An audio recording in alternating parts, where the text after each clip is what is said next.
Here we go. Jake and Josh are here to analyze the game they love for the team they love. This is another Dolphins Podcast. Here's your host, Jake Mendel and Josh Houtz. Welcome, everybody, to another edition of another Dolphins Podcast. I am Marek Brave, your host for this episode, columnist for the Phinsider, lifelong Miami Dolphins fan, and today I'm sitting down with a very, very special guest, one of the greatest running backs in NFL history, arguably the greatest running back in Miami Dolphins history, Ricky Williams. Ricky, welcome to the show. Thank you for being on today. Oh, thanks for having me. It's funny. I can tell you're a Dolphin fan because one of the greatest running backs in NFL history. I'm not saying it's not true, but it takes a Dolphin fan to be able to appreciate that.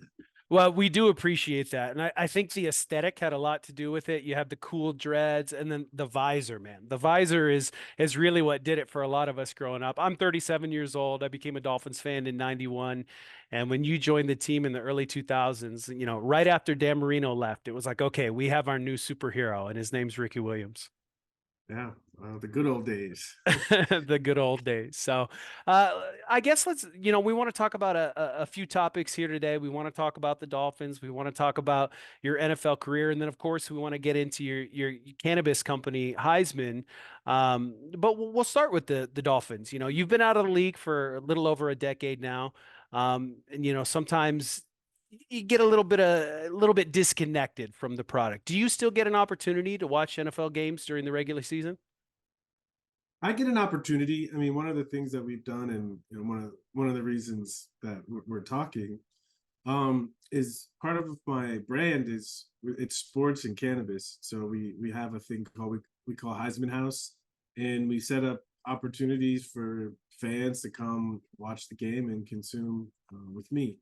So it's been fun, and it's been a way to get back into watching football and the way I like to do it with other people. So Sure. It's been fun. That's awesome. Did you get an opportunity to watch any Dolphins games this past season, or even the last couple seasons with the new coach Mike McDaniel at the helm? Yeah, I mean, especially watching that offense. They're so explosive, big plays, move fast, fun to watch. A lot of fun to watch. It makes me, honestly, when I watch the Dolphins offense, it makes me want to put the teal and orange back on. I think there's a lot of us out there. I'll speak for all Dolphins fans that would love to see you back in uniform for this team, especially with the difficulties they've had with the third and short and the fourth and short conversions over the last couple of years. Yeah, my specialty. Yes, absolutely. So, the Dolphins had a pretty potent rushing attack this year. I hate to bring it up, but Raheem Mostert actually broke your single season rushing touchdown record with the Dolphins this season. He had 18 scores on the ground, surpassing your 16 scores in 2002. How does it feel when you see somebody like that surpass a long-standing record that you had with the club? Yeah, well, I mean, I know Raheem, and after he broke the record, I sent him a text and told him honestly I've been following his story, and to see him find so much success in Miami, and it's amazing, and it really speaks to how dynamic the offense is. When a running back in a pass happy offense is scoring that many touchdowns, that they're keeping it balanced, and that he's showing up and doing his part. And in these days where not every running back gets to 1,000 yards, Raheem's season is impressive across the board.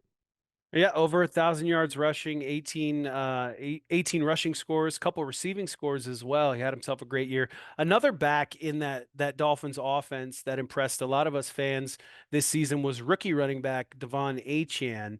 Devon Achane actually had 800 yards rushing on only 103 carries this season, giving him roughly 7.8 yards per carry, which is the single season record of any running back in the history of the NFL with a minimum of 100 carries. What did you think of Achane's game this season, Rick? Wow. Especially before he got hurt early in the year, he was averaging over 12 yards a carry. Again, so much in the NFL, really any team in football, is really finding the right fit. And hats off to the Dolphins scouting staff for finding a good fit at that position. Now the biggest challenge in the NFL, especially for a running back, is staying healthy. And I think if if he can stay healthy, he's going to put up some big numbers for a while. Yeah, absolutely. He's considered one of the smaller backs in the NFL. Obviously, helps to contribute to his speed. Do you think it would be beneficial for Achane to put on a few pounds this off season? You know, get in the weight room, maybe put on 5-10 pounds of muscle to see if he can be a little more durable in the league. I mean, muscle helps, but also knowing the game. I think one of the things that helped me stay healthy was just experience. You know, knowing when to go for that extra yard, knowing when to fall, knowing how to fall. Some things are freak accidents, but I think it's just learning how to play the game. And I think as he gets more snaps, and again, adding a couple more pounds of muscle won't hurt. But to me, just learning to take care of himself. You know, I think the thing about a football season, it's a cumulative, and I think when we're young, we don't realize we think we're going to be great, but it makes a big difference. You just learning to take care of yourself. Your body has the ability to recover, and it's less susceptible to injuries that make you miss time. So we're looking back on the last couple seasons with the Miami Dolphins. Obviously, new head coach Mike McDaniel. He's considered kind of an offensive guru. Would you have liked to play under a head coach, a play caller like Mike McDaniel when you were playing? Of course. I mean, of course. There were stories last year of people spotted him vaping on the sideline. That's my type of coach. You know, but seriously, I mean, you can see with the productivity of the running backs this season. You know, like you pointed out, it was 2,000 yards in the running game. So of course, I'd love to play in an offense like this, where there's a quarterback who's put up big numbers. You got one of the best receiving crews in the NFL, and then yeah, I would have loved to have been in this offense. Now, you mentioned the quarterback. It wouldn't be any Dolphins discussion without bringing up Tua Tagovailoa. He's a little polarizing in NFL circles right now. We like him as Dolphins fans. You know, we're looking for him to make that next step. What do you think Tua can do with his game to take that next step? You know, everybody said, "Oh, he's injury prone," and this last year he played every single game for the Miami Dolphins. What does he need to focus on this offseason to take the next step for this team? You know, I think the biggest skill for any football player, but especially quarterback, is the ability to improve from one year to the next. And that's something that Tua has shown his whole career. So I think as long as he stays on this trajectory and the coaching situation in Miami stays stable, I think Tua's got a good shot to be a good quarterback for a long time. That's good. We like to hear that. So, you know, sticking on the recent news regarding the Miami Dolphins, defensive coordinator Vic Fangio was a one and done for the Miami Dolphins this year. He's headed to the Philadelphia Eagles. Did you ever get an opportunity to play against a Vic Fangio led defense when you were playing in the National Football League? And how did you find that? I don't think so. I mean, I'm not, maybe I don't remember what defenses he was running 20 years ago or however Sure. long ago. But but I don't know. I mean, after we get done, I'm gonna have to go on Google and do a little research to be able to answer the question. Take a look and see who he was coaching at the time. Yeah. Okay. So let's get into the topic of marijuana use and your cannabis company, Heisman. You know, we want to give you an opportunity to talk about the brand here. When I was doing a little research regarding the company, you had a very interesting, almost almost like an MO of sorts, where you're looking to bridge the gap between cannabis use and the stigma behind that and sports. Can you tell me about the impetus of Heisman and why that was important for you to do? Well, it's funny, like that question is more relevant to younger people that are a little bit older. They kind of get it. When I played, I got in a lot of trouble for cannabis.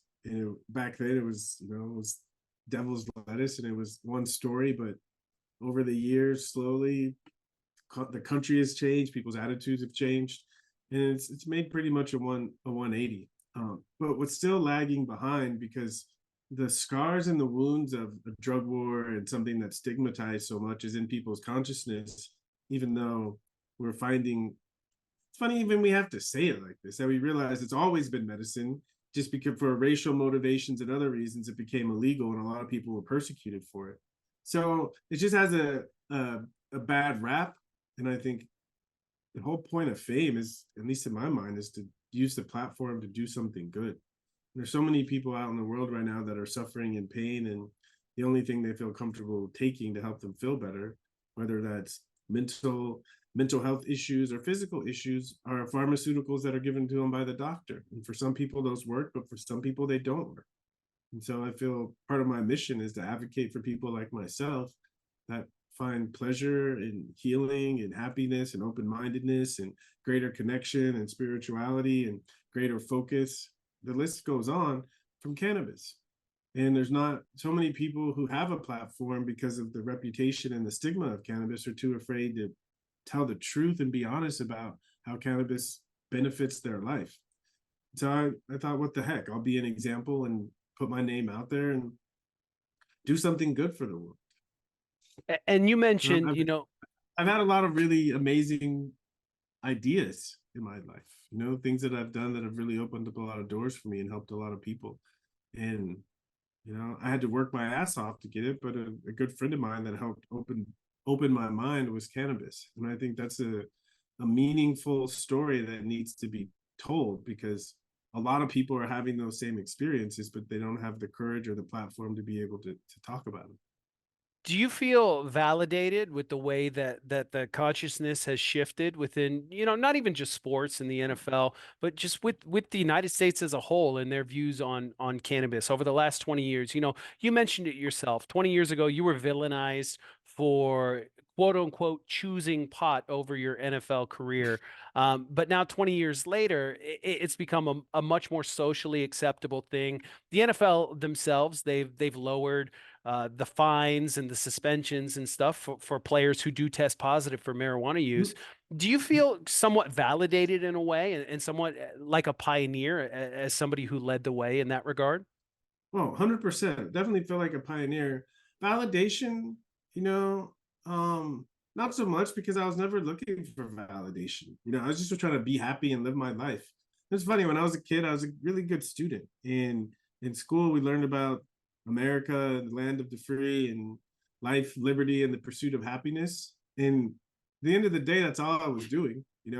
Unfortunately, people didn't understand at the time.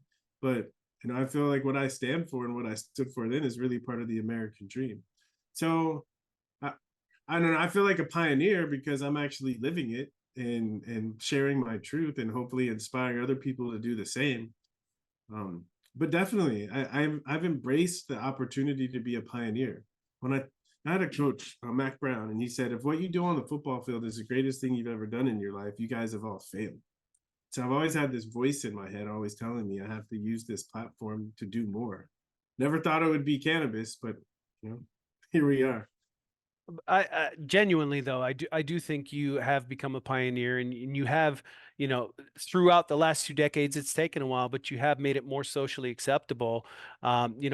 Just to share a little bit of my own story, I suffer from insomnia, and as a way to self-medicate, a few years ago, about 5 years ago, I was drinking very heavily every night, drinking alcohol, taking sleeping pills, and as a result, I had gained a lot of weight from the added calories, and my blood pressure was extremely high due to that. And a friend of mine said, well, why don't you switch over to marijuana, and you can use a strain called indica, and that will help you fall asleep at night, and you won't need to drink as much as you are now, and it should help you health wise. And so I switched from literally roughly 8 shots of vodka every single night to essentially put myself into a coma just so I could sleep.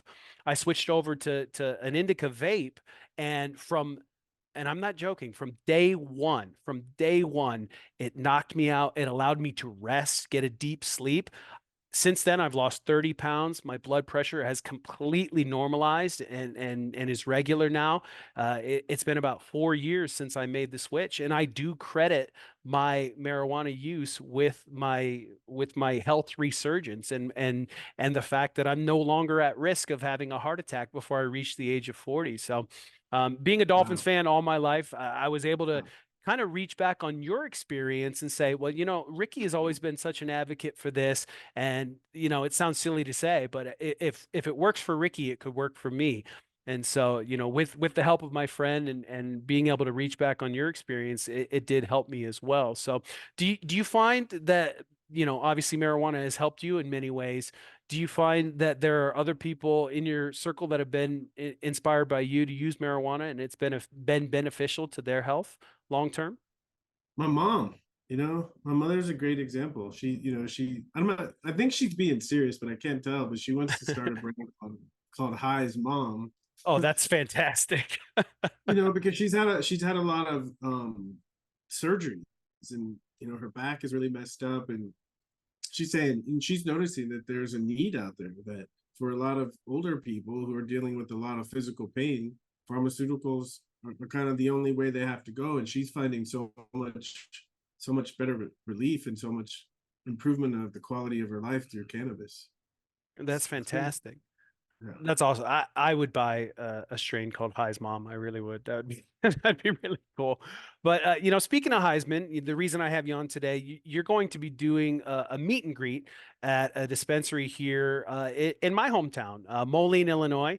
I live directly across the river in Davenport, Iowa, where it's actually not legal to possess cannabis, but in Illinois it is. So most of us kind of just take a little hop, skip, and a jump across the river. I'm guessing a lot of people that I see are going to be coming across the border. Yes, sir. I imagine that'll be the truth. You've been doing a number of these meet and greets lately. Are fans allowed to bring, stuff to get autographed and take photos That's with the you? best part. How does it work? That's the best part. I mean, really, I'd say half of the people are really cannabis fans. The other half are collectors. And for me, it's fun because the collectors, a lot of it's their first time in a dispensary, and I kind of mess around with them and, try to get them high. But no, but it's just an experience. Kind of like you said before, this is the part that is bridging the gap between cannabis and sports. And so many times we have such negative connotations of cannabis and athletes. And so I like to show up with a big smile and meet. It really is a meet and greet. Meet people, shake their hand, have a conversation, and help normalize cannabis. Right? A lot of people in their lives, they get it, but there's people close to them that don't. And so I think when you're around other people, it kind of feel proud of yourself and you don't want to hide anymore. To me, that's the most powerful thing for me. It's just not living a life where you have to hide the things that are important to you. That's awesome. So you've mentioned, you've been very open in the past about your social anxiety disorder diagnosis. Do you feel when doing these meet and greets that being able to use your product Heisman helps you when you're meeting all of these new people? Well, I don't see cannabis that way as a treatment. For me, the treatment of social anxiety is there's something about, and I'm not sure if you've noticed this yet, there's something about consuming cannabis that allows you to get more in touch with what's on the inside. Absolutely. And so a lot of the times most of the time, if not all the time, the sources of our anxiety are just unresolved stuff on the inside. And we stay so busy in life that we don't ever attend to those things. And so I noticed after work, I go home and I consume cannabis, and I call it self-psychotherapy. I'd get in touch with those parts of myself and I'd work it out. And as I did that, the social anxiety disappeared. And I'm just really comfortable with who I am because I know myself on such a deep level because of the hours I've spent, doing self-reflection. that's fantastic to hear. Well, again, Ricky Williams, it's been an honor and a privilege to speak to you. One of my favorite players of all time, one of the greatest Miami Dolphins of all time. You will be at Revolution Dispensary in Moline, Illinois this Saturday at 10 a.m. You'll be signing autographs and spreading the word, getting the word out about Heisman cannabis products. If people are interested in learning more about Heisman products, where should they go? Highsman.com, HIGHSMAN.com. Got a bunch of cool information on there. Check it out.